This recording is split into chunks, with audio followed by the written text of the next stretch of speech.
네, 오늘 하나님께서 우리에게 주시는 말씀은 로마서 9장 1절에서부터 18절까지의 말씀입니다. 나는 그리스도 안에서 진실을 말하고 거짓말을 하지 않습니다.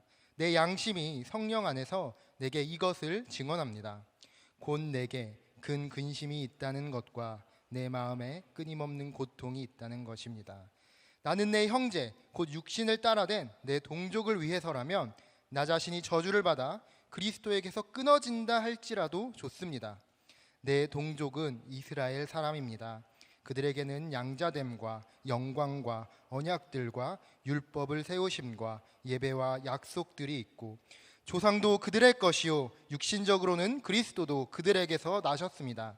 그분은 만물 위에 계시고 영원토록 찬양받으실 하나님이십니다. 아멘. 그러나 하나님의 말씀이 파기된 것 같지는 않습니다.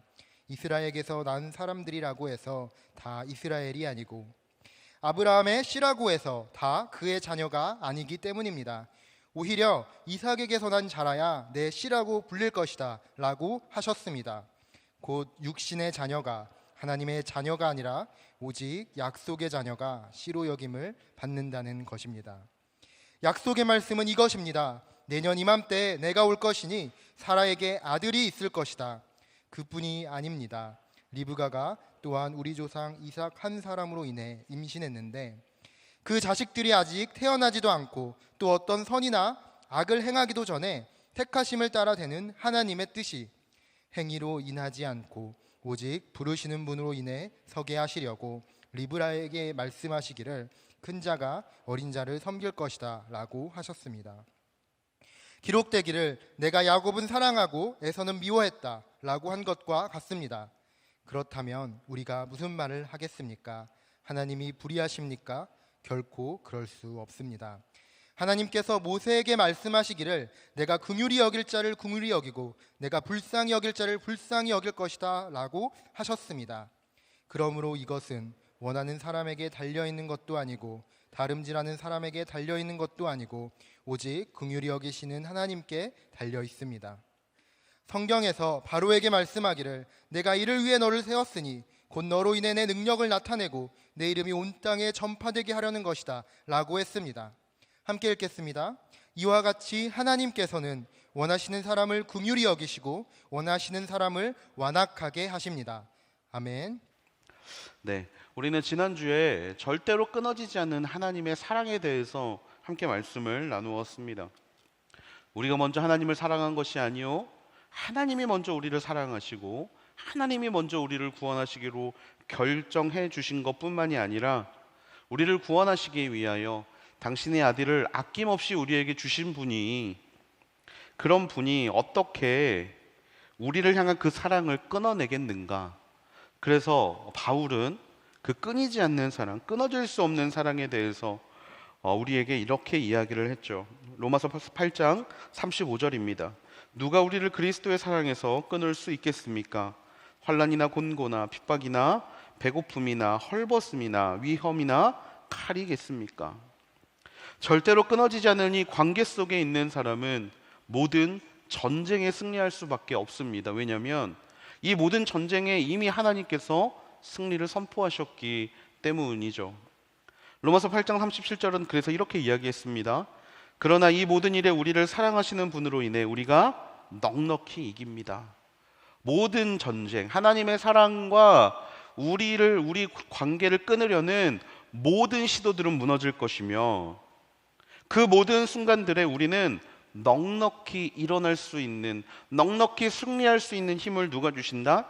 하나님께서 주신다. 그리고 이 일을 하기 위해서 하나님께서는 우리에게 성령을 보내주셨고 성령께서 우리를 도우심으로 그 모든 일들을 넉넉히 감당할 수 있다는 사실을 지난주 말씀을 통해 우리에게 선포해 주셨습니다.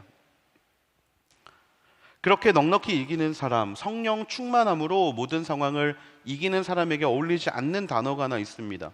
그것이 무엇이냐? 바로 걱정, 근심, 두려움, 고통이라는 단어가 성령이 충만한 사람에게 어울리지 않습니다.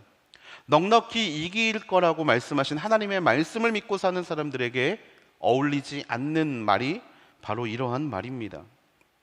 그런데 오늘 본문 1절 말씀에 보니까 누구보다 성령 충만함으로 항상 하나님의 승리를 고백했던 바울의 고백이 조금 다른 것을 우리는 발견할 수 있습니다. 오늘 본문 1절과 2절 말씀인데요. 같이 한번 읽어보겠습니다. 시작. 나는 그리스도 안에서 진실을 말하고 거짓말을 하지 않습니다. 내 양심이 성령 안에서 내게 이것을 증언합니다. 곧 내게 큰 근심이 있다는 것과 내 마음에 끊임없는 고통이 있다는 것입니다. 아멘.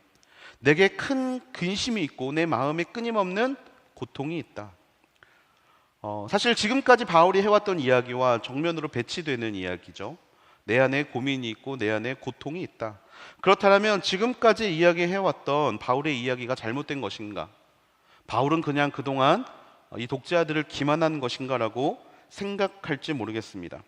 하지만 바울이 가지고 있는 이 고통의 정체를 알게 되면 우리는 바울의 마음을 이해할 수 있게 됩니다. 바울이 이렇게 고통당하는 이유는 3절 말씀에 나옵니다. 같이 한번 읽어보겠습니다. 시작. 나는 내 형제 곧 육신을 따라 된 내 동족을 위해서라면 나 자신이 저주를 받아 그리스도에게서 끊어진다 할지라도 좋습니다. 아멘. 바울을 괴롭히고 있었던 이 고민의 이유, 이 고통의 정체, 그것이 무엇이냐? 바로 나 자신이 저주를 받아 그리스도에게 끊어진다 할지라도, 누구를 구원하기 위한 여정, 내 형제 곧 육신된 나의 동족을 위한 하나님의 구원의 여정을 생각하면 할수록 내 마음이 괴롭다라는 거예요. 여러분, 이것이 바로 바울이 가지고 있는 고통의 정체였습니다. 여러분, 근데 이 고통의 정체는요, 하나님을 믿으면 믿을수록 사라지는 것이 아닙니다. 이 고통은요, 하나님을 더 알면 더 알아갈수록 고통이 어떻게 되냐면 더 커지는 고통입니다. 바울은 예수님을 박해하던 인간이었죠. 그러던 그가, 예수님을 믿는 사람까지도 박해했던 그가 하루아침에 달라지게 됩니다. 다메섹으로 향하던 길 위에서 바울은 예수님을 만났고 지금까지 내가 살아왔던 방향성이 잘못됐다라는 것을 깨닫게 되죠. 그동안은 율법을 지키고 종교적인 행위를 잘하고 그동안은 나의 열심으로 사는 것이 구원을 이루는 것이라고 생각했는데 다메섹에서 만난 예수님은 자신에게 그런 것들을 요구하신 적이 없습니다. 하나님 앞에서 의인은 없나니 하나도 없는 것을 바울은 깨닫게 되죠. 로마서 5장 8절은 이렇게 이야기합니다. 그러나 아직 우리가 죄인이었을 때 그리스도께서 우리를 위해 죽으심으로 하나님께서는 우리에 대한 그분의 사랑을 나타내셨습니다. 이 바울의 고백이 바로 이 고백입니다. 내가 의인이 아니라 내가 죄인이었을 때에 하나님께서 나를 위해 죽으심을 통하여서 나를 향한 하나님의 사랑을 확증하셨습니다. 나타내셨습니다. 나의 공로로 구원받은 것이 아니라 하나님의 은혜로 구원받았습니다. 의인이 없는 세상 가운데 그렇게 나를 찾아와 주시고 만나 주신 하나님께 바울은 너무 감사했고 이 사실을 전하지 않고는 견딜 수가 없게 되었던 것이죠. 그런데 전하면 전할수록 이방인들은 그 복음을 너무나 잘 듣고 있는데 전하면 전할수록 그 복음을 듣지 않는 사람이 있었으니 그것이 누구였습니까? 바로 자신의 가족, 자신의 핏줄, 자신의 민족이었던 이스라엘이었다라는 것입니다. 이런 마음을 가진 바울이 왠지 대단해 보일 수 있습니다. 하지만 이러한 일들은 비단 바울에게만 일어나는 일은 아니었죠. 우리가 잘 알듯이 출애굽기 32장 31절 32절에 보면 모세도 바울과 똑같이 이야기하는 장면이 나옵니다. 이 백성이 엄청난 큰 죄를 지었습니다. 자기들을 위해 금으로 신을 만들었습니다. 그러나 이제 그들의 죄를 용서해 주십시오. 용서하지 않으시려거든 부디 주께서 기록하신 책에서 제 이름을 지워버리십시오. 모세도 동일하게 바울과 같이 기도했음을 우리는 너무나 잘 알고 있습니다. 하나님께서 이스라엘 백성들을 구원하기로 결정하시고 그들을 출애굽시키셔서 광야에서 먹을 것과 마실 것을 주시고 구름기둥과 불기둥으로 지켜줬음에도 불구하고 그들이 하나님을 떠나 하나님 앞에 감사하지 않고 불평, 불만을 하나님 앞에 외치면서 모세가 하나님의 말씀을 받으러 간 사이에 아론을 꼬셔서 금송아지를 만들고 그것이 하나님이라고 그 앞에서 절하고 제사하고 그렇게 우상 숭배하는 모습을 본 모세, 너무나 화가 났습니다. 그래서 모세는 들고 있던 돌판을 깨트려 버리죠. 하나님이 직접 적어주신 십계명의 돌판을 깨트려 버립니다. 그리고 다시 하나님께 나아가서 이렇게 기도하는 거예요. 나를 당신의 생명책에서 제 이름을 지워버려 주십시오. 저들을 구원해 주십시오. 민족을 향해 기도하는 이 장면, 뿐만 아니라 아브라함도 그랬습니다. 소돔과 고모라를 멸망시키려 할 때 그곳의 의인의 숫자를 가지고 하나님 앞에 나아갔죠. 50명 있으면 어떻게 하시겠습니까? 45명, 40명, 30명, 20명, 10명이 있으면 어떻게 하시겠습니까? 끊임없이 그 민족의 심판을 애달파하며 아파하며 눈물 흘리는 그러한 모습들. 무엇보다 우리가 믿는 예수님이 이런 눈물의 인생을 사셨죠. 민족을 향한 아픔, 고통, 이스라엘 백성들을 위해서 기도하셨고 사두개인, 바리새인, 율법학자들이 돌아오기를 한탄하셨고 그들에게 화를 내셨지만 동시에 그들을 위해 눈물을 흘렸다라고 되어 있어요. 자기 문제가 아니라 타인의 문제로 고통당하는 사람들의 모습입니다. 여러분, 이들은 왜 그렇게 슬퍼하고 하나님께 매달리며 기도했을까요? 이들이 그렇게 목숨을 건 이유는 그들은 나의 가족이고 나의 민족이고 나의 친척이기 때문이 아니라 정확히 말하면 이것은 무슨 문제이기 때문에 생명이 걸린 문제이기 때문입니다. 생명이 걸린 문제이기 때문에 나는 하나님을 믿고 나는 생명을 얻었고 나는 그래서 하나님 앞에서 기뻐하며 감사하며 살고 있는데 나의 주변에 있는 사람들, 나와 가까운 사람들, 나의 민족, 나의 가족들이 생명이 달린 문제인데 그들은 알지 못하고 깨닫지 못하고 있는 이 상황들이 너무나 마음이 아픈 거예요. 여러분, 제가 옛날에 호프집에서 알바를 할 때가 있었습니다. 양재에 있는 한 호프집에서 알바를 했었는데요. 그곳에 알바들을 엄청나게 괴롭히던 매니저가 있었습니다. 그런데 이 매니저는 입만 열면 그냥 알바들에게 욕설을 했고 입만 열면 그냥 알바들을 그냥 너무나 괴롭고 힘들게 하는 사람이었어요. 그런데 하루는 이 매니저가 전날 이제 아침부터 저녁까지 달리고 술 냄새를 풍기면서 일터에 나왔습니다. 그리고는 저희에게 이렇게 이야기를 했어요. 나 너무 힘들어서 좀 들어가서 누워 있을 테니까 무슨 일 있으면 좀 알려줘라고 이야기하고 그곳에 들어갔습니다. 알바들은 전부 다 막 그게 너무 꼴보기 싫어가지고 막 사장님한테 일러야겠다 막 이러면서 막 그렇게 이야기를 하고 있었는데 갑자기 저 멀리서 호프집이 지하에 있었는데 검은색 연기가 막 들어오기 시작하는 거예요. 그러니까 옆에 노래방이 있었는데 노래방에서 약간 불이 난 것처럼 그곳에서 막 까만 연기가 막 이렇게 옆에 있는 건물에 흘러오기 시작했습니다. 너무 놀라서 우리가 뭐 어떻게 할지 몰라 당황하고 있는데 화재 경보기가 막 울리기 시작했어요. 그래서 주방에 있는 분들과 홀서빙을 하고 있는 우리 모두가 밖에 나가려고 하고 있었던 찰나에 이 매니저가 생각난 거예요. 근데 이 매니저가 아무리 화재 경보를 울려도 일어나지 않고 나오지를 않는 거예요. 그래서 저희끼리 이야기를 하고 그 사람을 그 연기 속을 뚫고 그 매니저를 깨워가지고 밖으로 무사히 탈출을 시킨 적이 있었습니다. 여러분, 너무나 꼴보기 싫은 사람이고 너무나 마음에 안 드는 사람이지만 여러분이라면 어떻게 하셨겠습니까? 여러분이라도 저희와 똑같이 행동했을 거예요. 왜? 이 일은 생명이 달린 문제이기 때문입니다. 생명이 달린 문제이기 때문에 더 긴급할 수밖에 없고 생명이 달린 문제이기 때문에 더 갈급할 수밖에 없고 생명이 달린 문제이기 때문에 더 열심을 내야 할 수밖에 없는 상황이라는 거예요. 유대인은 바울을 너무나 괴롭혔던 사람들이에요. 바울을 너무나 힘들게 했습니다. 쫓아다니면서 바울을 괴롭히고 죽이려 하고 돌을 던지고 어떻게든 그를 죽이기 위해서 수단과 방법을 가리지 않았던 사람들이에요. 그런데 바울은 그들을 위해 무엇을 하고 있습니까? 기도하고 있다라는 거예요. 그들의 생명이 달린 문제이기 때문에. 생명이 달린 문제이기 때문에 바울은 고통을 외면하지 않습니다. 사실 생각 안 하면 너무나 쉬운 문제예요. 의식하지 않으면 너무나 내가 편한 문제이기도 합니다. 하지만 바울은 지금 당하고 있는 고통이 생명을 살릴 수 있는 고통임을 알기에 이 고통을 외면하지 않는다라는 거예요. 잊지 않기 위해서 그 고통을 마음에 새기고 있는 이 바울의 모습, 이 바울의 마음을 우리는 회복해야 할 줄로 믿습니다. 사랑하는 여러분, 저는 저와 여러분이 영혼에 대한 눈물을 회복할 수 있게 되기를 주님의 이름으로 축복합니다. 생명이 죽어가고 있는 자들을 바라보면서 그 사람을 향한 하나님의 마음을 회복할 수 있는 저와 여러분이 되기를 주님의 이름으로 축복합니다.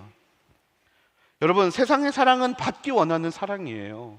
세상의 사랑은요, 끊임없이 달라고 이야기하는 사랑입니다. 나에게 사랑을 달라고, 나를 채워달라고, 나에게 부어달라고 이야기하는 사랑은 세상의 사랑입니다. 하지만 하나님의 사랑은 어떤 사랑이냐면 받는 사랑이 아니라 흘려보내주는 사랑이에요. 하나님의 사랑은 흘러가는 사랑입니다. 하나님의 사랑은 다른 말로 버리는 사랑이라는 거예요. 왜냐하면 하나님이 항상 나를 채워주시기 때문입니다. 하나님이 항상 나를 채우시기에 내가 흘려보냄을 통하여서 하나님은 또다시 나를 채우시고, 이렇게 하나님의 사랑은 나를 통해 흘러가는 사랑입니다. 그리고 그 흐름의 방향성을 하나님은 어디로 우리에게 말씀하셨는가? 바로 세상으로 말씀하시는 거예요. 조금 더 구체적으로 말하면요, 여러분, 하나님은 우리를 통하여 우리 가족에게 하나님을 향한 믿음이 흘러가기를 원하십니다.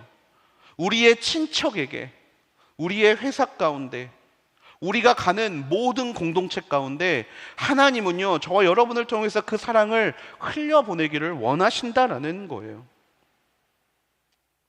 여러분, 옛날보다 지금의 환경이 어떻습니까? 너무나 좋아졌습니다. 특히 신앙의 환경은 너무나 좋아졌어요. 우리가 여기서 예배를 드리고 있는 동안은 여기가 겨울인지 여기가 여름인지 우리는 알지 못합니다. 공부를 하고 싶으면, 성경 공부를 하고 싶으면 수많은 말씀들을 찾아볼 수 있고, 수많은 주석들을 볼 수 있고, 수많은 설교들을 들을 수 있는 환경이 되어 있어요. 신앙생활 하기에 너무나 좋은 환경입니다. 믿음을 갖기에 너무나 나이스한 환경이에요. 그런데 여러분, 교회가 어떻습니까? 저 여러분 어떻습니까? 영혼을 살리는 능력이 없어졌습니다. 눈물이 사라졌어요. 중보가 사라졌습니다. 내 기도하기는 열심이지만 다른 이들을 위해 기도하는 마음 사라졌습니다. 여러분, 가족에 믿는 사람, 믿지 않는 사람 계십니까? 여러분, 그들을 향한 지금의 마음은 어떠십니까? 아, 우리 가족 전도해야 되는데. 여러분, 그들을 향해, 그들을 위해 기도할 때마다 생명에 걸린 일이라고 눈물 흘리고 계십니까? 아니라는 거예요. 모든 환경이 좋아지고 모든 상황은 좋아졌지만 동시에 잃어버린 것이 있습니다. 영혼을 살리는 능력을 잃어버렸다라는 거예요. 왜? 우리 눈에 눈물이 사라졌기 때문입니다. 영혼을 향한 눈물이 사라졌기 때문이에요. 내 인생이니까, 나와는 상관없는 인생이니까 자기 일 자기가 알아서 해야지. 여러분, 어느 순간 다른 사람들을 바라보는 우리의 시선이 그런 시선 아닙니까? 자기의 생명의 문제인데 자기가 알아서 해야지요.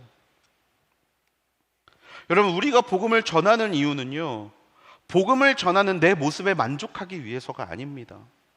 하나님이 복음을 전하라고 하셨기 때문에 복음을 전하는 일에 스스로 만족감을 얻기 위해서 하는 것이 아니에요.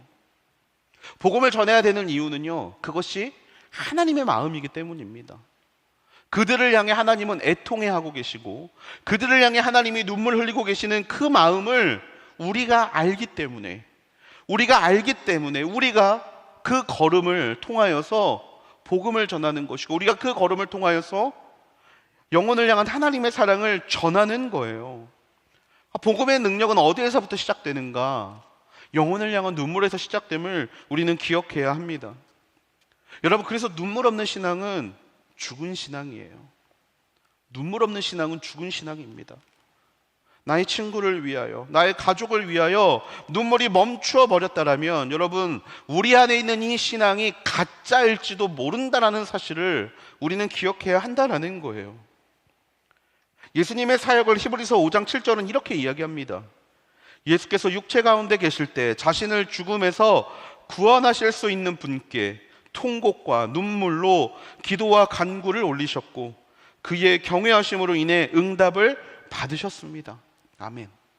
예수님의 사역이 왜 통곡과 눈물로 그렇게 기도하는 사역으로 되었을까요? 예수님께서 이 땅에 빛으로 오셨는데 사람들이 빛을 알아보지 못했기 때문이에요. 예수님이 이 땅에 메시아로 오셨는데 그 메시아이신 예수님을 세상에 알아보지 못했기 때문입니다. 예수님은 예루살렘을 향해 눈물을 흘리셨고 회개하지 않는 이들을 바라보며 눈물을 흘리셨어요.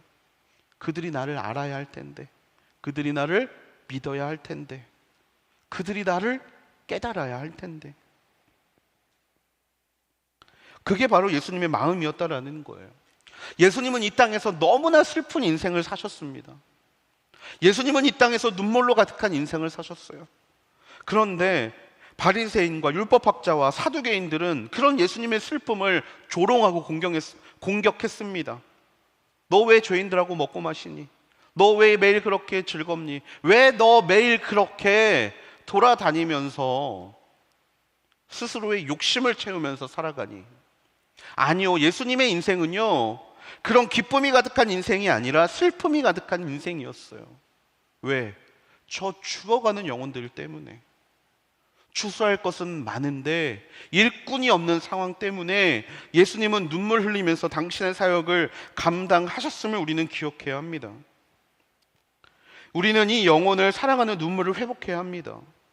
영혼을 사랑하면요 눈물이 납니다. 믿지 않는 가족들을 바라보면서 우리는 눈물을 흘려야 해요. 믿지 않는 나의 친구들을 바라보면서 하나님, 저들의 마음에 하나님의 그 사랑을 느낄 수 있도록, 그래서 그들이 진짜 진리이신 하나님 앞에 나올 수 있도록 하나님 도와주시옵소서.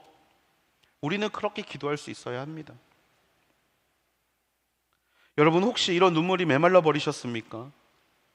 여러분, 가족을 위한 기도를 정말 오래 했기 때문에 어느 순간 마음의 소망이 사라지고 눈물이 사라지고 그냥 어느 순간 때가 되면 하나님이 역사하시겠지라고 포기하며 살고 계십니까? 여러분, 바울과 같이 이 영혼을 향한 애통하는 마음을 회복할 수 있는 저와 여러분이 되기를 주님의 이름으로 축복합니다. 하나님께서 저와 여러분의 눈물을 다시금 회복시켜 주실 것을 믿습니다. 눈물이 없는 곳에는 사랑도 없습니다. 누가복음 15장에 나오는 탕자의 비유에서 집을 나간 둘째 이외에 남아있었던 큰아들이 있었습니다. 여러분, 아버지는 나간 아들이 걱정이었어요. 이 아들이 살아는 있는지, 이 아들이 문제가 생긴 것은 아닌지. 아버지는 그가 가지고 나간 재산보다 그 영혼에 대한 관심이 있었습니다. 그런데 그 큰아들은 어떠했습니까? 둘째 아들이 돌아오는 것이 아버지는 너무나 기뻤고 그로 인하여 잔치를 벌이고 그의 신분을 회복시켜 주지만 그것을 바라보는 큰아들의 마음은 어떻습니까? 큰아들은 그 순간 돌아온 둘째에는 관심이 없어요. 자기가 한 일에만 관심이 있습니다. 난 아버지 옆에서 이렇게 열심히 살았고, 난 아버지 옆에서 이렇게 내가 해야 할 일을 했는데 왜 나를 위해서는 잔치를 베풀어 주지 않으십니까? 이것이 큰아들의 이야기였죠. 큰아들은 왜 그 순간 자신의 한 일을 자랑했을까요? 눈물이 없었기 때문이에요. 잃어버린 영혼에 대한 눈물이 없었기 때문에. 그런 인생은요, 오로지 나밖에 관심이 없습니다. 예수님은 부활하신 이후에 베드로를 찾아가시죠. 베드로를 찾아가셔서 이렇게 물어보십니다. 베드로야, 네가 나를 사랑하느냐? 그러자 베드로가 대답합니다. 내가 주를 사랑하는 것을 주께서 아십니다. 여러분, 근데 그 다음에 나오는 예수님의 대답이 중요합니다. 예수님이 그 뒤에 그래, 네가 나를 사랑하는구나 라고 말씀하지 않으세요. 그 다음에 나오는 예수님의 대답이 무엇입니까? 그래, 내 어린 양을 먹여라. 내 어린 양을 먹여라. 갑자기 왜 어린 양 타령을 하시는 걸까요? 예수님을 사랑하는 사람이라면 그 어린 양을 돌볼 수 있는 마음이 있어야 하기 때문이에요. 그 어린 양을 향한 눈물이 있어야 되는 것이고, 그 어린 양을 돌보는 과정에서 그 영혼의 귀중함을 깨달아야 하기 때문이라는 거예요. 그래서 예수님은 베드로에게 내 어린 양을 먹이라라고 대답하신 겁니다. 다른 영혼을 품어주어라. 그것이 하나님의 마음이기 때문에. 저는 우리 요셉 청년부 안에 이 영혼을 향한 사랑이 넘칠 수 있게 되기를 주님의 이름으로 축복합니다. 우리 주변을 돌아볼 수 있게 되기를 주님의 이름으로 축복합니다. 공동체 가운데, 예배 가운데 기쁨으로 예배를 드리던 사람이 여러분 어느 순간 보이지 않게 된다면 집 떠난 사람들을 위해서 울어줄 수 있는, 그들을 위해 먼저 중보할 수 있는 믿음의 자녀들이 되기를 주님의 이름으로 축복합니다. 여러분 그 축복을 하기 위해선, 그 눈물을 회복하기 위해선 각오가 필요합니다. 바울의 각오와 같은 마음. 내가 저주를 받더라도 내가 저주를 받고 그들을 살릴 수만 있다라면 하나님 그 일들을 이루어 주십시오.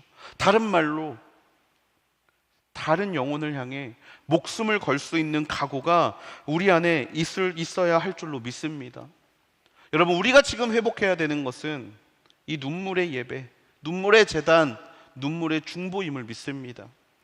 그리고 그 시간이야말로 하나님께서 또 하나의 열매를 이루어 가시는 놀라운 시발점이 될 수 있다는 것을 여러분 저와 여러분이 언제나 기억할 수 있게 되기를 주님의 이름으로 축복합니다. 하나님이 우리에게 주신 것, 중보자의 마음. 그런데 이 중보자의 마음을 주시는데 우리가 오해하지 않게 되기를 원합니다.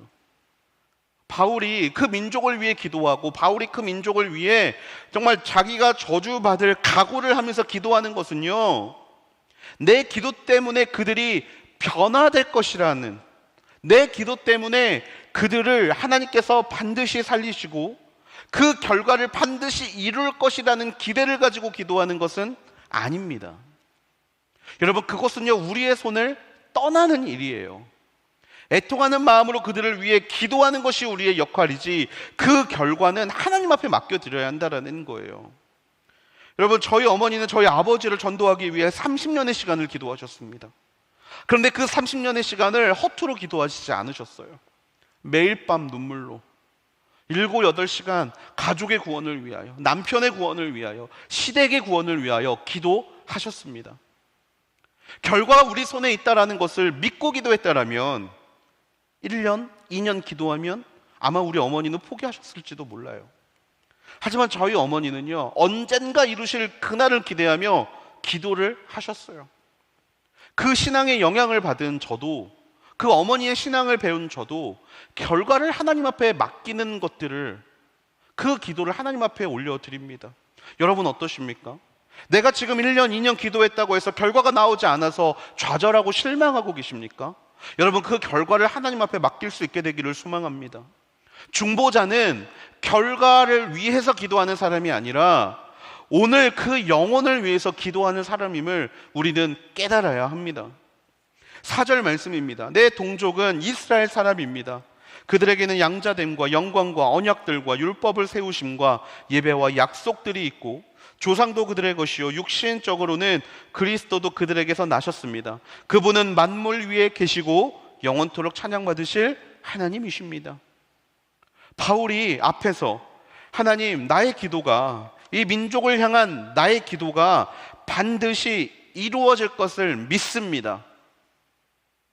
하나님 그 결과를 나에게 보여주십시오 라고 이야기하지 않는다라는 거예요. 바울이 지금 이야기하고 있는 것은 무엇이냐? 그 이스라엘 상황에 대해서. 분명히 이스라엘은 어떤 민족입니까? 양자가 되는 복을 받은 민족입니다. 하나님께서 사용하시는 백성이라는 영광을 세상 가운데 받은 민족이고, 하나님과 다윗, 모세, 아브라함의 언약을 맺은 사람이고, 하나님으로부터 십계명이라는 율법을 받은 민족입니다. 하나님을 예배할 수 있는 특별한 복을 받았고, 하나님을 믿음의 조상, 믿음의 수많은 조상들을 두었으며, 무려 그리스도가, 메시아가 그 핏줄에서 나오는 축복을 받은 민족이 이스라엘 민족이었어요. 그래서 바울은 하나님, 이스라엘 민족은 이러이러한 민족이기 때문에 반드시 이스라엘 민족이 오늘 내가 기도하는 지금 이 시간 반드시 변화될 것을 믿습니다라고 기도하지 않았다라는 거예요. 그들은 지금 어디 있습니까? 그들은 지금 어디 있습니까? 그렇게 많은 축복을 받은 그들이 지금 어디에 있습니까? 아무리 찾아봐도 보이지 않는다라는 거예요. 바울은 끊임없이 기도했지만 그들은 지금 보이지 않습니다. 보이지 않는 것만이 문제가 아니에요. 그들은 어떻습니까? 예수님을 배척합니다. 예수님을 저주했고 예수님을 심지어 죽였어요. 우리가 아무리 눈물로 기도해도 그들이 달라질 것 같지 않은 상황들이 끊임없이 우리 안에 있다라는 거예요. 그렇다면 바울이 그들을 위해 애통하는 마음을 갖는 것도 지금 당장 달라지지 않을 거기 때문에 지금 기도하는 의미가 없다라는 것입니까? 바울은 뭐라고 이야기합니까? 6절 상반절 말씀입니다. 그러나 하나님의 말씀이 파기된 것 같지 않습니다. 파기된 것 같지 않습니다. 그들을 위한 기도가 의미 없지 않다. 그들을 위한 기도가 지금 내가 하는 기도가 의미가 없지 않다. 그 이유는 무엇입니까? 그 무엇도 하나님의 사랑을 끊을 수 없기 때문입니다. 우리가 지난주에 배웠던 것처럼 구원의 역사는 전적인 하나님의 은혜로 기인이 된다라면 우리는 그 안에 끼어들 수 없다라는 거예요. 아마 우리의 기도 때문에 그 일이 일어나지 않을 수도 있다라는 겁니다. 하지만 우리가 오늘 기도해야 되는 이유는 영혼에 대한 마음이 하나님의 마음이기 때문이라는 거예요. 그럼에도 불구하고 모든 것이 하나님의 선택이고 모든 것이 하나님의 은혜이며 모든 것이 하나님의 정해 놓으심이라고 하지만 우리는 그날이 이 땅에 올 때까지 기도해야 되는 책임, 그들이 하나님 앞에 돌아올 때까지 눈물 흘리고 계시는 하나님과 함께하는 책임을 중보자의 마음으로 이 땅에서 이루어 가야 한다라는 것입니다. 재밌는 것은요, 우리가 지금 이 시간 그렇게 다른 이들을 위하여 눈물로 기도하고 있는 이 시간들, 우리의 가족들이 돌아오기를 바라는 마음으로 하나님 앞에 무릎 꿇고 기도하는 이 일들이요, 하나님께서는 그 시간을 통하여서 또 다른 열매를 맺고 계신다라는 거예요. 바울은 이스라엘 민족들이 돌아오기를 바라는 마음으로 하나님 앞에 기도하고 있습니다. 하지만 하나님께서 이 순간 어떠한 역사를 이루고 계시는가? 여러분, 이스라엘이 복음을 듣지 않고 바울의 기도처럼 하나님께 돌아오지 않다 보니 어떤 일이 벌어졌습니까? 이방인들에게 복음이 전해지기 시작했습니다. 이스라엘을 향한 이 눈물의 기도가 이스라엘 백성들이 돌아오지 않고 있는 상황에서 그 기도를 통하여 하나님이 또 다른 열매를 맺고 계시는데, 누구를 향한 열매? 이방인을 향한 열매를 맺고 계셨다라는 거예요. 이스라엘은 복음을 듣지 않습니다. 하지만 누구는 복음을 듣는가? 이방인들은 복음을 듣고 있었고, 하나님은 이 눈물의 중보의 기도를 통하여서 가족을 위한 기도, 민족을 위한 기도, 그 기도를 통하여서 또 하나의 믿지 않는 민족들을 향하여서 이들을 보내기 시작하셨다라는 거예요. 그래서 이 영혼을 향한 눈물의 기도는 멈춰서는 안 됩니다. 이 눈물의 기도는 멈추어서는 안 돼요. 매 순간, 매 시간 우리에게 주어진 모든 사람들을 위하여서 끝까지 그들의 영혼을 품고 기도할 수 있는 것이 바로 이 땅에서 하나님이 저와 여러분에게 원하시는 사역, 하나님께서 저와 여러분에게서 이 땅에서 바라시는 눈물이 되어야 한다는 것입니다. 핏줄의 한계를 뛰어넘기를 원하시는 하나님, 하나님을 믿는 자녀, 약속의 자녀가 하나님의 자녀로 여김받는 일이 저와 여러분의 기도를 통하여서 이 땅 가운데 아름답게 맺어져야 할 줄로 믿습니다. 여러분, 기도를 회복하십시오. 영혼을 향한 기도를 시작하십시오. 거기에서부터 하나님의 역사, 하나님의 또 하나의 일들이 시작될 줄로 믿습니다. 하나님의 구원의 계획은 지금도 계속되고 계십니다. 그리고 그 구원의 마중물로 저와 여러분의 기도를 사용하기를 원하십니다. 우리의 기도를 통하여서, 또 우리의 이 시간들을 통하여서 하나님은 그것이 비록 당장 우리가 원하는 목적이 이루어지지 않는다고 할지라도 하나님께서 원하시는 방향으로 그 기도, 그 향기로운 기도의 제사를 하나님께서 이끌어 가실 줄로 믿습니다. 이 하나님의 놀라운 구원의 계획을 우리는 다 알지 못합니다. 우리의 기도를 어떻게 사용하실지, 또 우리의 기도가 언제 응답이 될지, 우리의 기도가 어느 때에 하나님 앞에 하나님께서 우리에게 현실로 보여주실지 우리는 알지 못합니다. 짐작할 수 없습니다. 그렇기 때문에 우리는 어떻게 기도해야 됩니까? 끊임없이 기도해야 합니다. 매 순간 기도해야 합니다. 나의 기도를 먼저 하기 이전에 우리의 가족의 구원을 위해서 기도할 수 있게 되기를 축복합니다. 생각날 때마다 우리 가족과 또 우리 민족을 위해서 기도할 수 있는 우리 모두가 되기를 소망합니다. 그 모두가 하나님 앞에 돌아와 모든 민족이 주 앞에 두 손을 들고 우리가 하나님의 자녀입니다라고 고백하는 그날까지, 아니 예수 그리스도께서 이 땅 가운데 임재하셔서 모든 죽은 자가 살아나는 그날까지 이 믿음의 기도가 멈추지 않게 되기를 주님의 이름으로 축복합니다. 하나님께서는 이 놀라운 구원의 계획 그 안에 모든 사람들을 택정하셨습니다. 오늘 9절 이하에 나오는 말씀을 바라보면서 우리가 오해할 수 있습니다. 뭐냐면 9절 이하의 말씀에 이렇게 되어 있죠. 내년 이맘때 내가 올 것이니 사라에게 아들이 있을 것이다. 그뿐이 아닙니다. 리브가가 또한 우리 조상 이삭 한 사람으로 인해 임신했는데 그 자식들이 아직 태어나지도 않고 또 어떤 선이나 악을 행하기도 전에 택하심을 따라 되는 하나님의 뜻이라고 이야기하고 있어요. 여러분, 이 중보기도를 멈추게 하는 가장 큰 이유 중에 하나가 바로 이 말씀에서 나오는 말인데 바로 예정론입니다. 예정론. 7절 이하에서부터 하나님께서는 이런 말씀을 하세요. 이삭에게서 난 자라야 내 씨고 육신의 자녀가 하나님의 자녀가 아니라 약속의 자녀가 씨로 여김을 받는다. 이 이야기가 무슨 이야기입니까? 여러분, 아브라함에게는 두 명의 자녀가 있었죠. 하갈에게서 낳은 아들 이스마엘과 사라에게서 낳은 아들 이삭이 있었습니다. 여러분, 우리가 잘 알고 있듯이 이삭은 하나님의 약속으로 낳은 아들이고 이스마엘은 사람의 생각으로 낳은 아들이에요. 여기서 이삭을 약속의 자녀라고 이야기하는 거 여러분 우리는 이해할 수 있습니다. 그래, 그럴 수도 있겠다. 그런데 그 다음은 조금 더 이상하죠. 방금 읽은 9절에서 11절 말씀은 무엇입니까? 리브가에게는 쌍둥이가 있었죠.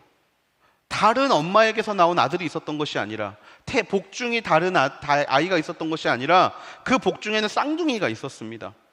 에서와 야곱이라는 쌍둥이. 그런데 그 에서와 야곱이라는 쌍둥이가 있었는데 11절 말씀은 뭐라고 이야기합니까? 자식들이 아직 태어나지도 않고 선이나 악을 행하기도 전에 택하심을 따라 되는 하나님의 뜻이 있다라고 되어 있어요. 그 이야기는 뭐예요? 야곱과 에서가 태어나기 전부터 이미 하나님이 택하신 사람들이 있다라는 겁니다. 여러분 어떻습니까? 너무나 불공평한 것 같지 않습니까? 그렇게 택하신 사람이 미리 있다라면 영혼을 향해 중보하는 게 아무런 의미가 없는 것이라고 여겨질 수 있지 않습니까? 이렇게 불공평한 하나님, 오히려 에서는 태어나서 자기가 노력해서 먹을 것을 구했고 자기 힘을 다해서 열심히 살았던 사람이고 야곱은 그런 형을 등쳐먹고 사는 사람이었음에도 불구하고 야곱을 택한다고 말씀하시는 하나님, 여러분 이 안에서 우리가 깨달아야 되는 게 하나가 있어요. 무엇이냐? 바로 구원이 무엇인가입니다. 여러분, 구원은요, 누누이 말씀드리지만 구원은 전적인 하나님의 선택이에요. 구원은 전적인 하나님의 선택입니다. 하나님께서는 야곱이 태어나기 전부터 야곱을 택하셨다라고 하는데 이것을 우리가 뭐라고 할 수 있는 게 아니에요. 왜? 하나님의 선택이기 때문입니다. 이 선택이 불공정해 보인다면 우리는 우리를 먼저 돌아봐야 해요. 무엇을 돌아봐야 됩니까? 하나님이 진짜 공평하신 하나님이라면 저와 여러분을 하나님이 구원해 주실 이유가 없다라는 거예요. 없어요. 아무도 구원해 주실 필요가 없습니다. 왜? 우리는 다 죄인이기 때문이에요. 그런데 불공평한 하나님이 무슨 일을 하셨는가?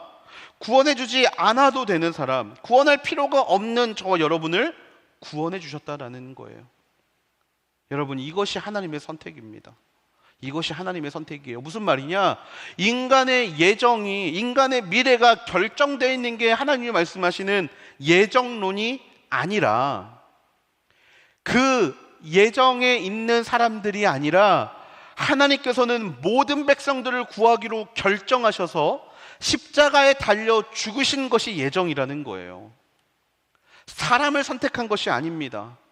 약함을 고백하는 사람, 하나님 앞에 죄인으로 나아오는 사람, 그렇게 십자가를 바라보는 모든 사람을 선택하기로 결정하신 것이 하나님의 예정입니다. 에서와 야곱이라는 인물로 갈라지는 것이 아니에요. 야곱은 나중에 어떤 인물이 됩니까? 야곱은 나중에 하나님께 스스로가 죄인이라고 고백하는 인물이 됩니다. 하나님을 붙잡는 인물이 돼요. 에서는 어떤 사람이 됩니까? 자기 힘을 믿는 사람입니다. 자기의 사냥의 능력을 믿는 사람이고 스스로 힘을 믿고 달려가는 사람이 된다라는 거예요. 단순히 에서와 야곱이라는 인간적인 논리로 봤을 때 우리는 기도해야 될 이유를 찾지 못할지 모르지만 하나님은 무엇을 놓고 기도하라고 말씀하십니까? 연약한 자가 되라고 기도하라고 하시는 거예요. 약한 자가 되라고. 그래서 하나님을 찾는 자가 되라고, 예수 그리스도를 바라볼 수 있는 자가 되라고, 그렇게 중보하라고 하나님께서는 말씀하고 계시다라는 겁니다. 17절과 18절은 이렇게 이야기합니다. 성경에서 바로에게 말씀하시기를 내가 이를 위해 너를 세웠으니 곧 너로 인해 내 능력을 나타내고 내 이름이 온 땅에 전파되게 하려는 것이다 라고 했습니다. 이와 같이 하나님께서는 원하시는 사람을 긍휼히 여기기도 원하시는 사람을 완악하게 하십니다. 바로도 하나님을 위해 쓰임 받을 사람은 맞습니다. 그런데 말씀은 뭐라고 이야기합니까? 그는 부정적인 역할을 했다라고 이야기해요. 바로의 마음이 강팍하지 않았다면 하나님은 10가지 재앙을 내리지 않으셨을 겁니다. 그런데 말씀을 보면 원하시는 사람을 완악하게 하셨다라고 표현되어 있어요. 많은 사람들이 오해하는 표현입니다. 완악하게 했다라는 것이 하나님이 바로의 마음을 만들었다라는 이야기라고 생각하기 쉬워요. 그런데 여러분, 우리는 로마서 1장 24절 기억하지 않습니까? 하나님께서 그들을 정욕대로 더러움에 내버려 두셨다라고 했어요. 출애굽기에 보면 이 바로의 이 사건은 어떻게 표현되냐면 바로가 하나님을 대적하는 마음도 있었고 하나님께서 바로의 마음을 그렇게 내버려 두시기도 했다라는 것으로 표현되어 있습니다. 무슨 이야기냐? 바로는 하나님께 저항하기로 마음을 먹었고 하나님이 내버려 둔 것을 말씀은 원하는 사람을 완악하게 만들었다라고 이야기한다라는 거예요. 한마디로 우리의 마음을 완악하게 하지 않게 해달라는 기도, 우리의 마음을 하나님이 그냥 내버려 두지 않도록 하나님을 바라볼 수 있게 해달라는 기도, 바로 우리의 중보의 기도의 제목들이 그러한 기도의 제목으로 흘러가야 한다라는 것입니다. 우리가 해야 될 일은 너무나 명확하죠. 십자가를 바라보는 거예요. 모든 사람을 구원하기로 결정하신 하나님의 그 선택을 우리는 바라보고, 그것을 바라보지 않고 죽어가고 있는 영혼들에게 저기를 바라보면 살 수 있다라고, 저것을 바라보면 하나님 앞에 치유를 받을 수 있다라고 이야기하는 것이 바로 저와 여러분이 이 땅에서 해야 될 중보의 기도, 바로 그 기도의 제목이 되는 줄을 믿습니다. 우리는 하나님의 약속의 자녀입니다. 하나님께서 선택하셨고 그 선택의 십자가를 우리는 바라보았기 때문에 우리는 하나님의 약속의 자녀가 될 수 있었습니다. 그 약속의 자녀가 된 우리에게 하나님은 영혼을 사랑하는 마음을 주셨어요. 내 어린 양을 먹여라. 그 마음을 가지고 어떻게 하기를 원하시느냐? 중보하기 원하십니다. 우리가 원하는 때에 우리가 원하는 방법으로 그들이 하나님 앞에 돌아오지 않는다 하더라도 하나님이 그들의 마음을 완악하도록 내버려 두지 않게 하기 위해서, 하나님께서 그냥 그들의 정욕대로 살도록 내버려 두지 않게 하기 위하여 우리는 끊임없이 그 영혼들을 향해 기도해야 할 줄로 믿습니다. 말씀을 마무리하려고 합니다. 하나님은 우리가 가족을 위해 기도하기 원하십니다. 그것이 우리에게 그 가정에 보내신 이유입니다.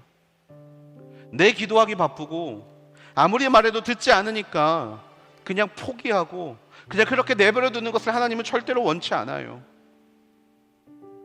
결국에 그 완악한 마음들이 쌓여서 하나님이 그 마음을 완악하게 하신다라는 표현처럼 그냥 그렇게 내버려 둔다라면 여러분, 그거 얼마나 가슴 아픈 일입니까? 내가 사랑하는 가정이라면, 내가 사랑하는 가족이라면 그 가족을 위해 눈물을 흘리는 건 너무나 당연한 일 아니겠습니까? 생명이 달린 문제입니다. 생명이 달린 문제예요. 그냥 지금 당장 교회를 가고 안 가고의 문제가 아니라 생명이 걸린 문제라고요. 완악하도록 내버려 두지 않게 되기를 원합니다. 혹시 그렇게 가족을 위해 기도하고 친척들을 위해 기도하고 주변인들을 기도하는 그 마음이 어느 순간 사라져버린 이들이 있습니까? 하나님이 나를 살려줬음을 기억할 수 있게 되기를 바랍니다. 그리고 그 하나님의 사랑이 나를 통해 흘러가는 그날이 오기를 원하실 수 있도록, 그날이 나에게 옴을 기뻐하며 기다릴 수 있는 자가 될 수 있도록 그렇게 하나님 앞에 나아갈 수 있는 우리 모두가 되기를 소망합니다. 그리고 그 기도에 반드시 필요한 것이 있습니다. 그것이 무엇이냐? 바로 저와 여러분의 눈물입니다. 여러분, 간절하면 눈물이 나옵니다. 간절하면, 영혼을 사랑하는 마음이 간절하면 우리 눈에서는 눈물이 날 수밖에 없습니다. 여러분, 그 눈물의 능력을 회복할 수 있는 우리가 되기를 소망합니다. 눈물의 능력이 있음을 기억하십시오. 그리고 그 눈물이야말로 사람을 살리는 눈물이고, 그 눈물이야말로 후회가 아닌 앞을 향해 달려갈 수 있는 눈물이 되는 줄로 믿습니다. 하나님께서 그런 저와 여러분의 기도를 통하여서 또 하나의 열매를 맺어 가실 것입니다.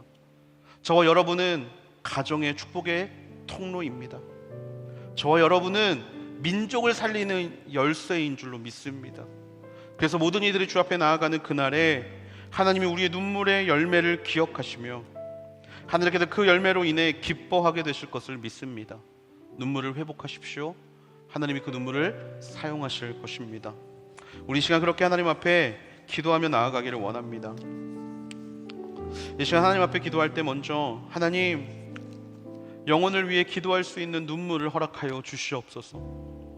아버지, 어느 순간 다른 이들을 위하여 기도하지 않는 나의 모습들을 아버지 스스로 발견하게 됩니다. 가족들을 위해 기도하지 않고 친족들을 위해도 기도하지 않고 아버지, 나의 주변인들을 위해 기도하지 않고 그냥 나 하나의 신앙생활만 하기에 바쁜 우리의 모습들을 하나님 불쌍히 여겨 주시옵소서. 아버지, 이제 다시 우리가 우리의 가족을 위하여 기도할 수 있는 마음을 갖기 원합니다. 우리가 우리 가족을 위하여 먼저 중보하며 눈물을 흘리며 기도하기를 원하는 마음을 하나님 우리 마음 가운데 허락하여 주시옵소서. 영혼을 사랑하는 마음을 허락하여 주시고 그 영혼을 위하여 기쁘게 나의 시간을 드릴 수 있는 마음을 허락하여 주셔서 하나님, 그렇게 사람을 살리는 우리의 중보의 기도가 끊기지 않고 하나님 앞에 나아갈 수 있는, 끊기지 않고 하나님 앞에 올려드릴 수 있는 믿음의 제사가 될 수 있도록 하나님 붙잡아 주시옵소서. 우리 시간 우리의 영혼의 눈물을 회복시켜 달라고, 우리 시간 영혼을 사랑하는 마음을 회복시켜 달라고, 다시 한번 우리에게 맡기신 하나님의 어린 양을 위하여 기도할 때 우리가 그 영혼들을 바라보며 애통할 수 있는 마음을 허락해 달라고, 우리 시간에 그렇게 하나님 앞에 기도하며 나아가기를 원합니다. 이 시간 함께 하나님 앞에 기도하며 나아가시겠습니다.